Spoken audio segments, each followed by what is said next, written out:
The morning sun cast long shadows across the cobblestone courtyard of Buckingham Palace as Sarah Mitchell adjusted her iconic red tunic and straightened her bearskin hat. At 28, she had served as one of the Queen's Guards for 3 years, breaking barriers as one of the few women to hold this prestigious position. The weight of tradition rested on her shoulders, along with the heavy ceremonial uniform that had remained unchanged for centuries. Standing at attention beside the palace gates, Sarah's trained eyes scanned the growing crowd of tourists gathering for the morning ceremony. Among them, she noticed a small family struggling with an overloaded stroller. The mother, clearly exhausted, was trying to manage twin toddlers while her husband fumbled with a camera that refused to work. The children were cranky from the early morning wake-up call, their cries echoing across the courtyard. Sarah's fellow guard, Emma Rodriguez, stood perfectly still beside her, but Sarah caught the slight movement of her eyes as she too observed the struggling family. Emma, at 31, was a veteran guard with 5 years of experience. She had mentored Sarah through her early days, teaching her the delicate balance between maintaining the stoic tradition of the guards and recognizing moments when humanity could shine through their rigid exterior. The crowd continued to swell as tour groups arrived, their guides speaking in multiple languages while pointing toward the guards. Cameras flashed constantly, and the familiar sounds of excitement and chatter filled the air. Sarah had grown accustomed to being treated more like a statue than a person, with tourists often attempting to make her laugh, smile, or break character. It was part of the job she had learned to accept. As the morning progressed, Sarah noticed the struggling mother had dropped her diaper bag, its contents spilling across the pavement. The woman looked defeated as she bent down to collect scattered items while trying to keep her twins from wandering into the crowd. Other tourists stepped around her, more interested in getting their perfect photo than helping a fellow human being. Without breaking her ceremonial stance, Sarah made a decision that went against her strict training. During a brief moment when the crowd's attention was focused on the changing of the guard happening at the other end of the courtyard, she took 3 quick steps forward and knelt down to help the mother gather her belongings. The woman looked up in surprise, her eyes widening as she realized one of the famous Queen's Guards was helping her. "Thank you so much," the mother whispered, her voice filled with gratitude and disbelief. Sarah gave her a barely perceptible nod and quickly returned to her position, hoping her brief departure hadn't been noticed by her commanding officers. Emma, who had witnessed the entire exchange, gave Sarah the slightest hint of an approving smile. The mother's husband, having finally figured out his camera, approached Sarah with tears in his eyes. He had seen what his wife had missed while dealing with the twins. "That was the kindest thing anyone has done for us on this entire trip," he said quietly. "We've been traveling for 2 weeks, and everyone has been so busy with their own lives. You didn't have to help, especially in your official capacity." Sarah maintained her stoic expression, but inside, she felt a warmth spreading through her chest. This was why she had joined the Queen's Guard, not just to be part of an ancient tradition, but to represent the best of what her country could offer. The ceremonial aspects were important, but the human connection was what gave meaning to the uniform she wore. As the family settled nearby to watch the ceremony, Sarah noticed other tourists beginning to take notice of what had happened. Some looked curious, others seemed impressed, and a few appeared to be filming with their phones. She hoped the brief moment of kindness wouldn't cause any trouble for her later. The morning ceremony continued as planned, with Sarah and Emma performing their duties with the precision and dignity expected of the Queen's Guards. The tourists cheered and applauded at the appropriate moments, and cameras continued to flash throughout the choreographed routine. But something had shifted in the atmosphere around Sarah's post. Several tourists approached her throughout the morning, not to try to make her break character or pose for silly photos, but to quietly thank her for what they had witnessed. An elderly gentleman from Australia told her it reminded him why he had always admired the British people. A young woman from Japan bowed respectfully and said it was the most beautiful thing she had seen in London. As her shift neared its end, Sarah reflected on how a simple act of human kindness had transformed not just her own day, but seemingly the experience of many tourists around her. The rigid traditions of the Queen's Guard were important for maintaining history and ceremony, But moments like these reminded her that behind every uniform was a person capable of compassion. Emma caught her eye and gave her an almost imperceptible thumbs up, confirming that her actions had been appropriate despite bending the rules slightly. The family with the twins had stayed nearby for the entire ceremony, and as Sarah's replacement arrived for the next shift, the mother approached one final time. "I know you probably can't respond," the woman said softly, "but I wanted you to know that my children will grow up hearing about the kind guard who helped their mama when she needed it most. You've given us the most precious souvenir we could ask for, a story of unexpected kindness in a place where we expected only ceremony and tradition." Sarah's heart swelled with pride as she realized that her small act had created a ripple effect throughout the morning. She had shown that being professional and maintaining tradition didn't mean abandoning humanity. As she prepared to march back to the guardhouse, she looked forward to sharing the experience with her fellow guards and perhaps inspiring others to find their own moments to show compassion within their duties. The morning sun had climbed higher in the sky, and Sarah knew that tomorrow would bring another day of standing guard, another crowd of tourists, and perhaps another opportunity to demonstrate that even the most traditional institutions could have room for human kindness. She had proven to herself and others that strength and compassion could coexist, even within the rigid framework of centuries-old traditions. 3 days after the incident with the struggling family, Sarah Mitchell found herself stationed at the same post outside Buckingham Palace. The story of her kindness had spread through social media faster than she could have imagined. Several tourists had posted videos of the moment she helped the mother, and the footage had gone viral with hashtags like kindness in uniform and humanity first trending across platforms. The palace administration had taken notice, and while Sarah hadn't faced any disciplinary action, she had been called into a meeting with her commanding officer, Colonel James Hartwell. The conversation had been surprisingly positive, with the colonel acknowledging that her actions, while unconventional, had generated overwhelmingly positive publicity for the Queen's Guard and the monarchy itself. Mitchell, Colonel Hartwell, had said, "You've reminded people that we're not just ceremonial figures. We're human beings representing the best of British values. Just remember to maintain the balance between compassion and protocol." Sarah had left the meeting feeling validated in her decision and more confident in her role. Now, as she stood at her post on this crisp Thursday morning, Sarah noticed the crowd was larger than usual. Tour guides were specifically pointing her out, sharing the story of her recent act of kindness with their groups. She could hear fragments of their speeches in different languages, all conveying the same message about the guard who had shown unexpected compassion. Emma Rodriguez was positioned nearby, and Sarah could see the pride in her mentor's stance. Emma had been fielding questions from curious tourists all week, professionally deflecting personal inquiries while allowing the positive story to speak for itself.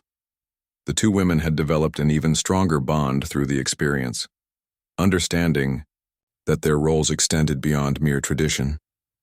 As the morning progressed, Sarah observed a familiar pattern emerging among the tourists. Instead of trying to make her laugh or break character, many were approaching her with genuine respect and gratitude. Children were being taught by their parents to appreciate the guards as people, not just tourist attractions. The shift in behavior was remarkable and heartening. A middle-aged American couple approached her post around mid-morning. The woman carried herself with confidence, designer handbag slung over her shoulder, while her husband trailed behind with an expensive camera hanging from his neck. They had clearly done well for themselves and weren't shy about displaying their wealth through their clothing and accessories. "Excuse me," the woman called out in a loud voice that carried across the courtyard, causing other tourists to turn and look. "I want to get a picture with you, and I need you to smile and wave. My followers on Instagram will love this authentic British experience." Sarah maintained her stoic expression, following protocol by neither responding nor acknowledging the request.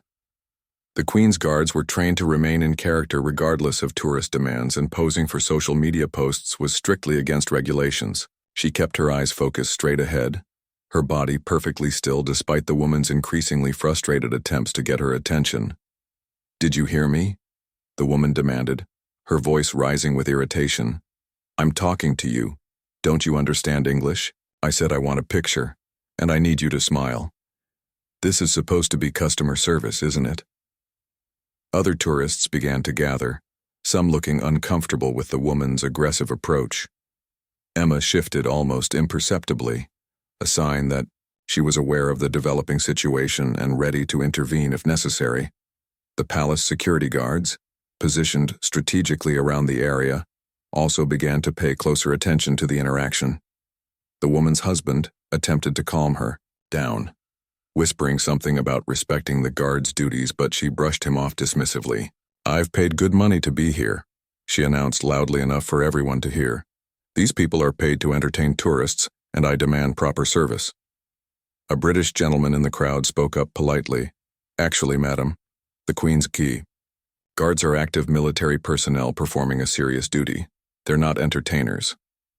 His intervention was respectful but firm, representing the kind of behavior Sarah had come to expect from locals who understood the significance of the guard's role. The American woman turned her frustration toward the helpful stranger. "I don't need a lecture from you," she snapped. "I know what I'm entitled to as a paying tourist. These guards are supposed to pose for pictures. That's literally their job."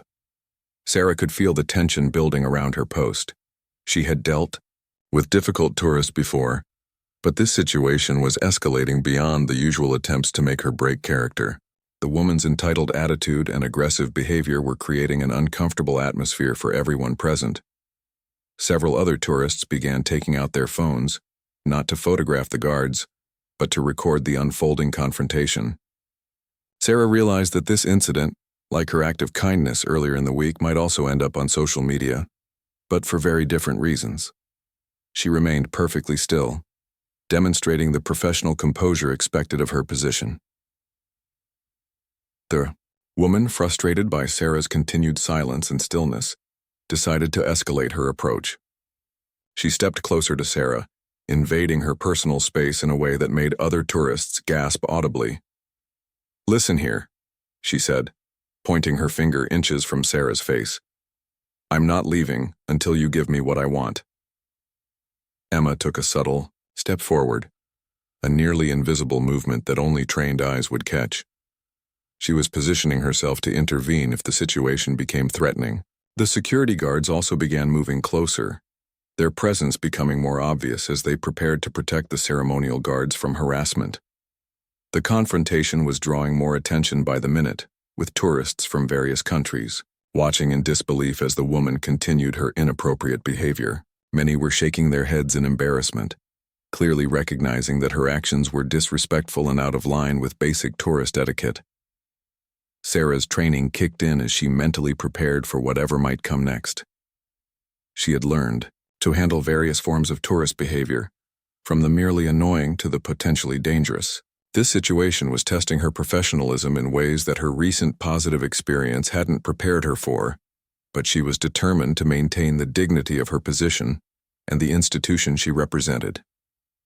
The woman's husband made another attempt to pull her away, his face red with embarrassment as he realized how many people were watching and recording his wife's behavior. "Honey, please," he pleaded. "Let's just go see something else. There are plenty of other photo opportunities." But his wife was beyond reasoning, her sense of entitlement having taken complete control of the situation. She had crossed the line, from being a difficult tourist to becoming a genuine problem that would require intervention. Sarah braced herself for whatever would happen next, knowing that her response would be crucial in determining how the confrontation would end.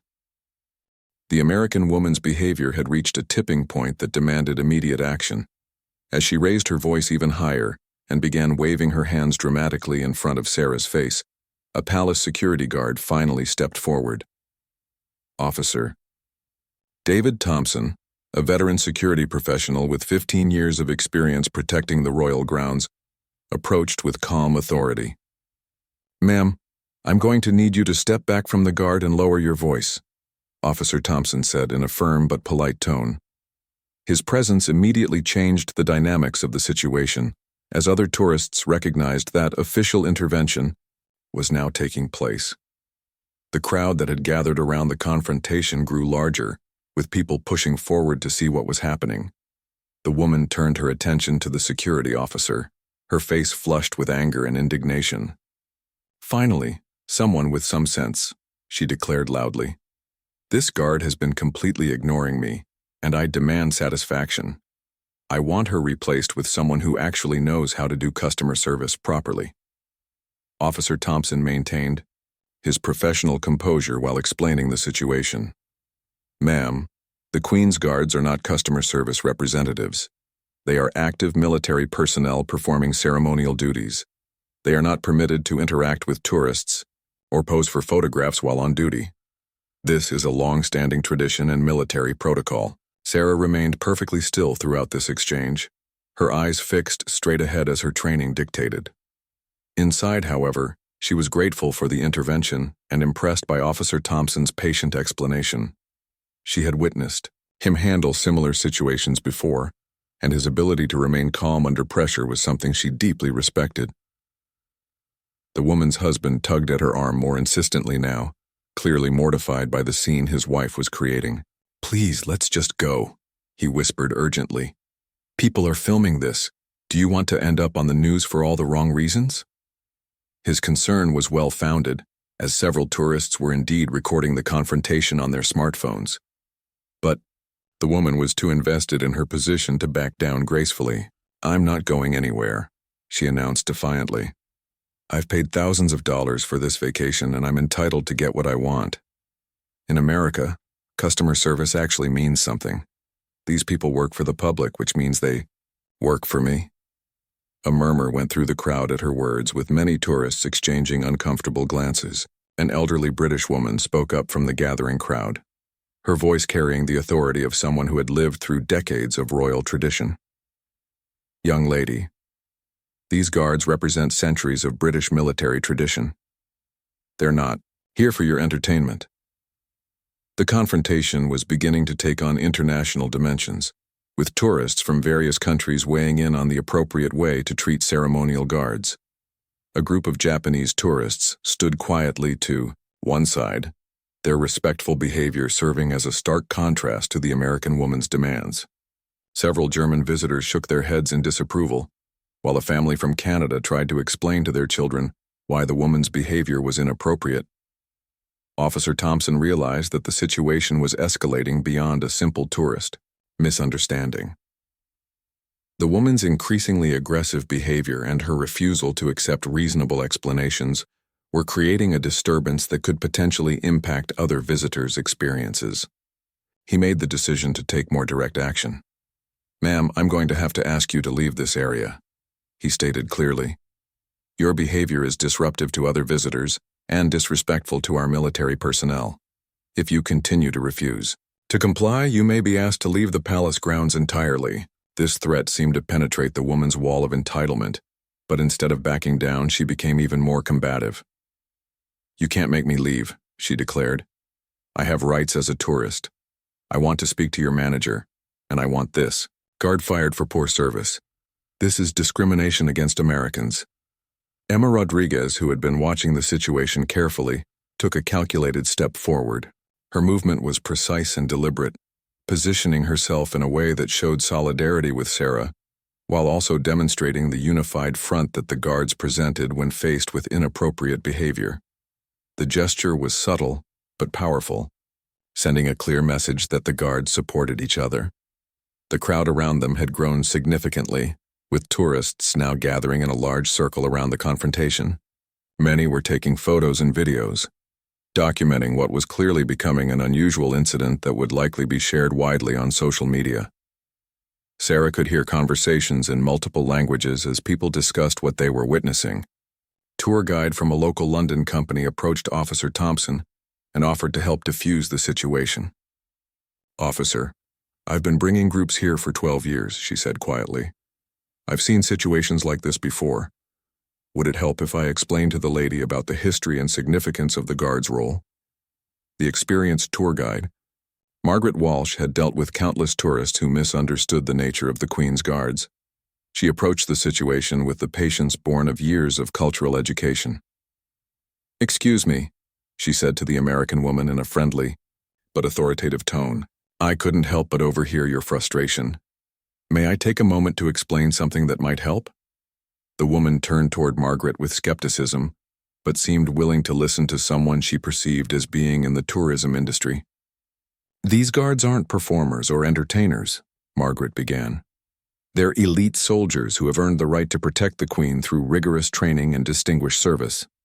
Standing motionless for hours in all weather conditions while maintaining perfect discipline is actually incredibly difficult and requires tremendous mental strength." Margaret's explanation began to have an effect on some of the onlookers who nodded in understanding and appreciation for the guards' dedication. Several tourists who had been simply watching the confrontation began to look at Sarah and Emma with newfound respect, realizing the complexity and difficulty of their duties. However, the American woman remained unmoved by the cultural education. "I don't care about any of that," she said dismissively. "I just want a simple photo, and she's being rude by ignoring me." In the service industry, the customer comes first, and these people are clearly in the service industry. Officer Thompson realized that reasoning and explanation weren't going to resolve the situation. The woman's fundamental misunderstanding of the guard's role, combined with her unwillingness to accept correction, meant that more direct action would be necessary. He reached for his radio to call for additional support, knowing that the incident was likely to require escort services to remove the disruptive tourist from the area. Sarah, meanwhile, continued to demonstrate the very professionalism and discipline that made her worthy of her position. Despite the stress of being at the center of an increasingly heated confrontation, she maintained perfect composure, her bearing reflecting the centuries of tradition she represented. Her ability to remain calm under pressure was exactly what made the Queen's Guard so respected worldwide. As Officer Thompson's call for backup crackled through his radio, the atmosphere around Sarah's post grew increasingly tense.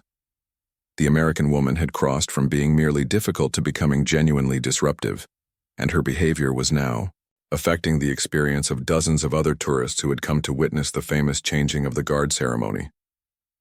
2 additional security officers arrived within minutes, their presence immediately changing the dynamics of the confrontation. The crowd of onlookers had grown to nearly 50 people, with tourists from around the world watching what had become an unexpected spectacle. Many were recording the incident, understanding instinctively that they were witnessing something unusual that would likely become news. Margaret Walsh, the experienced tour guide, made one final attempt to de-escalate the situation through education and cultural context. "Ma'am," she addressed the American woman directly, "I understand you're frustrated, but these guards are actually doing exactly what they're supposed to do. Their job is to remain motionless and alert, protecting this historic site. Breaking character or posing for photos would actually be them failing in their duty." The woman's husband had become increasingly desperate to remove his wife from the situation. His embarrassment was evident to everyone watching, and he repeatedly tried to physically guide her away from the guard's post. "Honey, please," he pleaded more urgently. "Everyone is staring at us. This is getting out of hand. Let's just go get some tea and see Westminster Abbey instead." But his wife had become completely fixated on what she perceived as a personal slight. "No," she declared loudly enough for the entire crowd to hear. "I'm not leaving until I get an apology and the photo I came here for. This is about principle now. These people think they can treat Americans however they want, and I'm not going to stand for it." A young man from France, who had been quietly observing the confrontation, stepped forward and addressed the crowd rather than the woman directly. "In my country, we would never dream of treating our ceremonial guards this way," he said in accented but clear English. "This is a matter of respect for military service and national tradition." His comment sparked a murmur of agreement from other international tourists, who began expressing their own perspectives on the appropriate way to interact with ceremonial guards. A couple from Australia mentioned that their country's guards at important sites maintained similar protocols. An Italian family discussed how they taught their children to appreciate such traditions without expecting entertainment value. The woman found herself increasingly isolated as the international consensus emerged around her. Rather than recognizing that her behavior was inappropriate, however, she doubled down on her position. "I don't care what other countries do," she announced defiantly. "This is about customer service and I'm not getting any." Officer Thompson made the decision that the situation had gone on long enough. "Ma'am, you have two choices," he stated clearly and professionally. "You can leave this area voluntarily and continue enjoying your visit to other parts of London, or you can be escorted from the palace grounds entirely. The choice is yours, but you cannot continue to disrupt other visitors' experiences." The ultimatum seemed to shock the woman into a moment of silence. For the first time since the confrontation began, she appeared to consider the potential consequences of her behavior. Her husband seized the opportunity to speak more firmly than he had previously. "That's it," he said with newfound authority. "We're leaving. Now. This is embarrassing enough already." Sarah remained perfectly motionless throughout this exchange, but internally she was processing the entire situation as a learning experience. She had witnessed firsthand how different cultures approached respect for authority and tradition. The overwhelming support from international tourists for the guards' professional behavior was both surprising and gratifying. Emma Rodriguez had maintained her position throughout the confrontation, demonstrating the solidarity that existed among the Queen's guards. Her presence served as both support for Sarah and a reminder to the disruptive tourists that the guards operated as a unified unit. The subtle communication between the two women, expressed entirely through posture and positioning, showed the deep professional bond they shared. The woman's resistance began to crumble as she realized that she had no support from the crowd of onlookers. Instead of the sympathy she had expected to receive as a frustrated tourist, she found herself facing criticism from people of multiple nationalities who understood and respected the guard's role better than she did. Margaret Walsh approached Officer Thompson and offered a suggestion. "Perhaps I could escort the lady to the gift shop and show her some excellent photo opportunities with the palace from the other side of the gates," she proposed diplomatically. Sometimes people just need to feel like they're getting value for their tourist experience, even if it's not exactly what they originally wanted. The tour guide's professional experience in managing difficult tourists was evident in her approach. She understood that the woman's behavior, while inappropriate, likely stemmed from cultural misunderstanding and unrealistic expectations rather than genuine malice. Her suggestion offered a face-saving exit strategy that might resolve the situation without requiring formal removal from the grounds. Officer Thompson considered the proposal while monitoring the woman's body language and demeanor. The additional security officers remained positioned strategically around the area, ready to intervene more directly if the diplomatic solution failed to work. The crowd of tourists continued to watch expectantly, many still recording the incident on their phones. The American woman looked around at the faces surrounding her, perhaps finally recognizing that her behavior had isolated her from the sympathy of fellow tourists. Her husband's obvious embarrassment and the disapproval evident in the crowd seemed to penetrate her wall of entitlement. For a moment it appeared that she might accept Margaret Walsh's diplomatic offer and allow the situation to end gracefully. Sarah, maintaining her perfect military bearing throughout the ordeal, represented everything that made the Queen's Guards respected worldwide.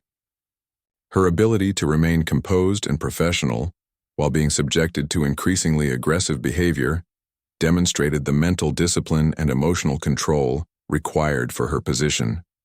The contrast between her dignified silence and the tourists' loud demands had not been lost on the watching crowd. The moment of decision had arrived.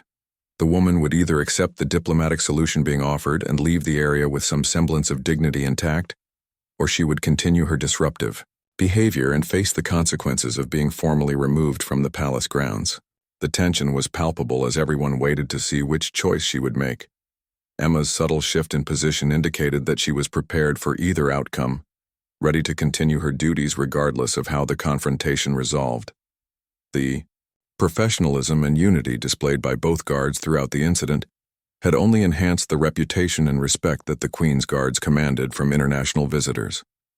The moment of decision stretched taut as the American woman looked around at the faces surrounding her. The weight of dozens of disapproving stares from international tourists, her husband's obvious mortification, and the patient but firm stance of the security officers finally began to penetrate her wall of entitlement. For several long seconds, the entire courtyard seemed to hold its breath, waiting to see which path she would choose. Margaret Walsh, the experienced tour guide, stepped closer with a gentle but authoritative presence.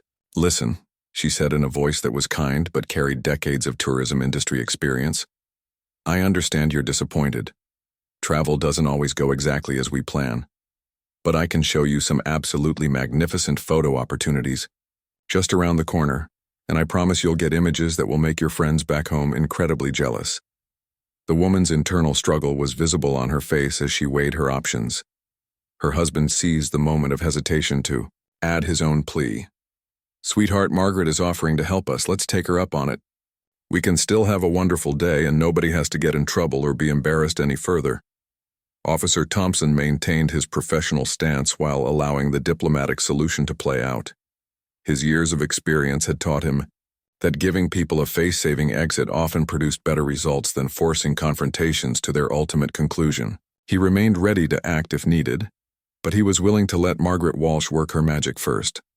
Sarah, still maintaining her perfect military bearing, had become an unwitting symbol of professional dignity under pressure. The contrast between her composed silence and the tourists' emotional outburst had not been lost on the international crowd. Several tourists had begun discussing among themselves how impressed they were with the guards' ability to maintain composure, despite being subjected to increasingly aggressive behavior. The woman's resistance finally began to crumble as she realized the futility of her position. "Fine," she said with obvious reluctance, her voice losing some of its earlier aggression. "But I want everyone to know that this is terrible customer service, and someone should be held accountable for how I've been treated today." Her husband quickly grabbed her arm and began guiding her away from the guard's post before she could change her mind or escalate the situation again. "Thank you so much," he said quietly to Officer Thompson and Margaret Walsh. "I'm really sorry about all this. She's usually not like this. The jet lag and travel stress have been really difficult." Margaret Walsh graciously accepted the husband's apology and began leading the couple toward a different area of the palace grounds. "Don't worry about it," she said with professional kindness. "Travel can be stressful for everyone. Let me show you some spots where you can get absolutely stunning photos, and I'll tell you some fascinating stories about the palace's history that most tourists never hear." As the disruptive couple moved away with the tour guide, a visible sense of relief swept through the crowd of remaining tourists. Many began approaching Officer Thompson to express their appreciation for how the situation had been handled, while others turned their attention back to Sarah and Emma, now viewing them with even greater respect and admiration. A teenage girl from Sweden approached Sarah's post with her family, and her mother spoke quietly to Officer Thompson. "Could you please tell the guard that my daughter thinks she's amazing?" the mother asked. "We watched the whole thing, and my daughter said she wants to be that strong and professional when she grows up." Officer Thompson smiled at the request and nodded toward Sarah, knowing that while she couldn't respond directly, she would hear and appreciate the sentiment. Such moments of genuine respect and admiration from international visitors were what made the challenging aspects of guard duty worthwhile. The crowd began to disperse as the excitement of the confrontation faded, but many tourists lingered near the guards' posts, their appreciation for the guards' professionalism having been enhanced by what they had witnessed. Some took respectful photos from appropriate distances, while others simply stood quietly, observing the guards with newfound understanding of the difficulty and importance of their duties. Emma Rodriguez had remained perfectly positioned throughout the entire incident, her presence serving as both support for Sarah and a demonstration of the unity that characterized the Queen's Guards. The subtle communication between the two women, expressed entirely through professional bearing and positioning, had not gone unnoticed by the observant members of the crowd. A British gentleman who had been part of the crowd approached Officer Thompson with a suggestion. "I think you should know that several people were filming the entire incident," he said quietly. "The way your guards handled themselves was absolutely exemplary. This could actually be quite positive publicity for the monarchy and the military." Officer Thompson thanked the gentleman for the information, while making a mental note to include details about the potential social media impact in his incident report. The palace's public relations team would want to be aware that footage of the confrontation might circulate online, though based on the crowd's reaction, the coverage would likely be favorable to the guards. As her shift neared its end, Sarah, reflected on the dramatic contrast between the morning's events and her experience helping the struggling mother just days earlier. Both incidents had tested her professionalism in different ways. One had required her to show compassion within the bounds of her duties, while the other had demanded that she maintain discipline despite provocation. The approaching ceremony of the changing of the guard provided a perfect conclusion to the morning's unusual events. As the relief guards marched into position with their characteristic precision and pageantry, the tourists who had witnessed the confrontation watched with enhanced appreciation for the skill and dedication required to perform such duties. Sarah, prepared to march back to the guardhouse with the satisfaction of knowing that she had upheld the highest standards of her position under challenging circumstances. The support she had received from Emma, Officer Thompson, and even the international tourists had reinforced her pride in serving as one of the Queen's guards. The incident had also demonstrated something important about the power of professional conduct and dignified behavior. While the disruptive tourist had failed to gain sympathy or support for her inappropriate demands, Sarah's composed response had earned respect and admiration from people of many different cultures and backgrounds. As she prepared to end her shift, Sarah knew that both the positive and challenging aspects of the morning would become part of the stories she would share with future guards in training. The incidents had provided real-world examples of how to balance compassion with duty and how to maintain professional standards even under pressure. The morning sun was now high overhead, and the palace grounds buzzed with the normal activities of tourists enjoying their visit to one of London's most famous landmarks. The dramatic confrontation had ended, leaving behind valuable lessons about respect, professionalism, and the importance of standing firm when principles are at stake.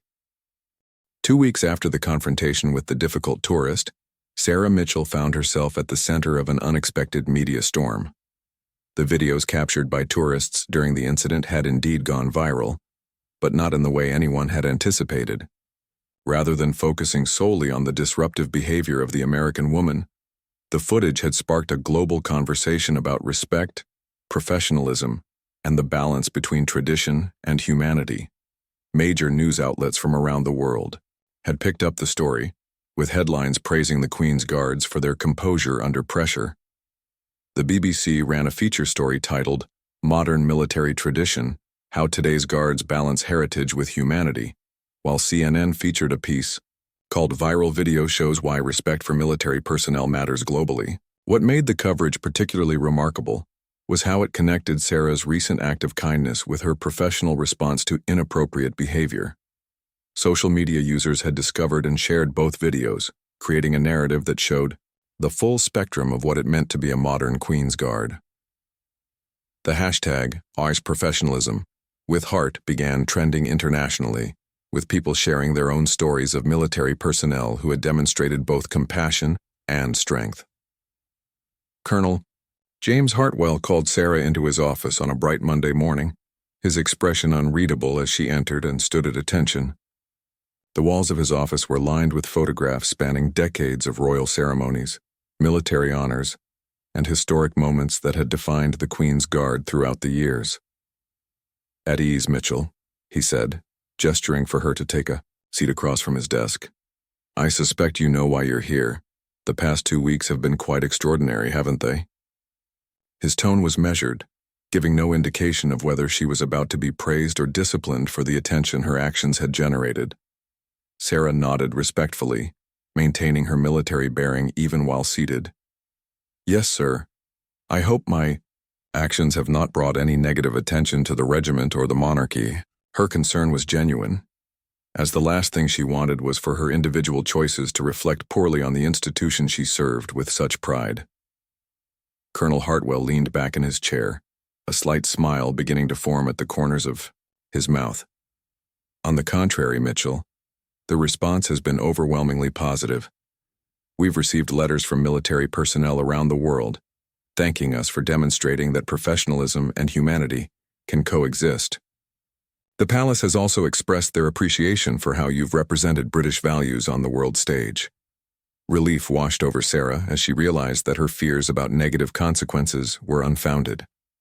The colonel continued, "What's particularly impressive is how you've managed to show two different but equally important aspects of our role: Your kindness to the struggling mother demonstrated compassion and human connection, while your composure during the confrontation showed the discipline and professionalism that our position demands.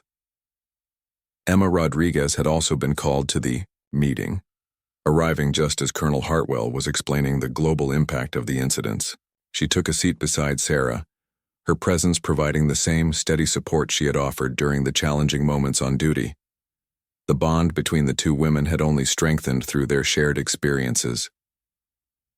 Rodriguez, your role in supporting Mitchell during both incidents hasn't gone unnoticed either, the colonel addressed Emma directly. The way you positioned yourself during the confrontation showed exactly the kind of unity and mutual support that makes our regiment strong. You've both exemplified what it means to serve with honor. The colonel opened a folder on his desk and pulled out several documents. I wanted you both to see some of the correspondence we've received, he said, spreading letters and printed emails across his desk.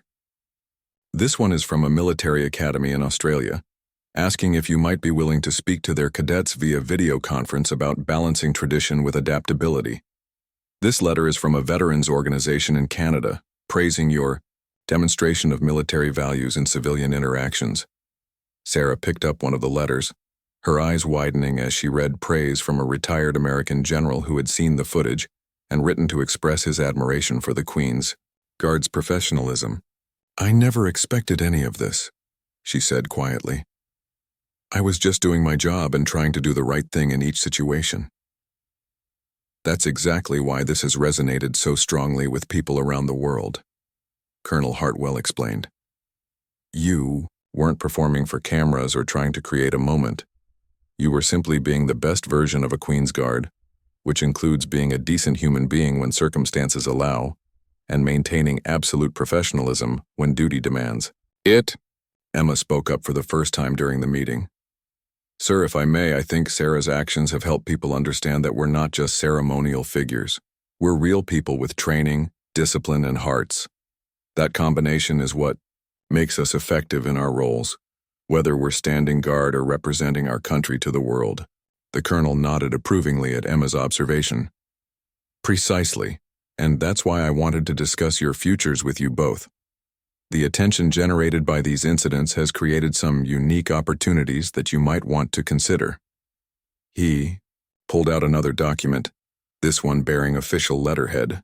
The Ministry of Defense has asked if either of you would be interested in participating in a cultural exchange program with allied nations. It would involve visiting military installations in different countries, sharing your experiences, and learning about how other nations balance military tradition with modern values. The opportunity was both exciting and daunting. Sarah had never imagined that her simple acts of kindness and professionalism might lead to representing her country internationally. What would that involve, sir? She asked, trying to process the magnitude of what was being offered. You'd spend several weeks visiting military academies and ceremonial units in countries like Australia, Canada, and New Zealand. You'd share your experiences, observe their traditions, and help strengthen the bonds between Commonwealth military forces. It's a significant honor and a unique opportunity for professional development. Emma leaned forward with interest. Would we go together, sir? Our partnership has been an important part of what people have responded to in the videos. That's certainly an option we're considering, Colonel Hartwell replied. Your teamwork and mutual support have been as impressive as your individual actions. The way you communicated without words during the confrontation showed the kind of professional bond that takes years to develop. Sarah felt a mixture of pride and humility wash over her. A month ago, she had been a dedicated but relatively unknown Queen's Guard, focused simply on performing her duties to the best of her ability. Now she was being offered opportunities that could shape her entire military career and potentially influence how ceremonial guards around the world approached their roles. The colonel gathered the documents back into the folder and looked at both women seriously. I want you to know that whatever you decide about these opportunities, you've already made a significant contribution to the reputation and tradition of the Queen's Guard. You've shown the world that our role is both timeless and adaptable, rooted in history but relevant to modern values. As the meeting concluded, Sarah and Emma walked back toward the guardhouse together. both processing the unexpected turn their careers had taken. The morning sun was casting the same familiar shadows across the palace courtyard where their viral moments had occurred, but everything felt different now. Did you ever imagine that helping a mother with a diaper bag would lead to international recognition? Emma asked with a mixture of amusement and amazement. Sarah shook her head, smiling at the surreal nature of their situation. Or that standing still while someone yelled at me would somehow become a symbol of professional dignity. It's been the strangest few weeks of my life. Their conversation was interrupted by a familiar sight. A family struggling with luggage and tired children, near the palace gates. Without hesitation, both women exchanged a glance that conveyed their shared understanding. After their shift ended, they would find a way to help, because that's who they had always been, even before the cameras were rolling. The morning ceremony was about to begin, and tourists were gathering as they did every day. But now, among the crowd, Sarah could see people pointing her out with respect and admiration, rather than just curiosity. Children were being taught by their parents about the importance of the guard's role, and tourists approached with genuine appreciation rather than demands for entertainment. As Sarah took her position for another day of guard duty, she realized that her simple choices to show kindness when appropriate and maintain professionalism when challenged had created ripple effects far beyond anything she could have imagined. She had proven that being strong didn't mean being heartless, and that maintaining tradition didn't require abandoning humanity. The Queen's Guard had always represented the best of British values, but Sarah Mitchell had helped the world understand that those values included both unwavering duty and compassionate service. Her story had become a reminder that true strength lies not in rigid inflexibility, but in knowing when to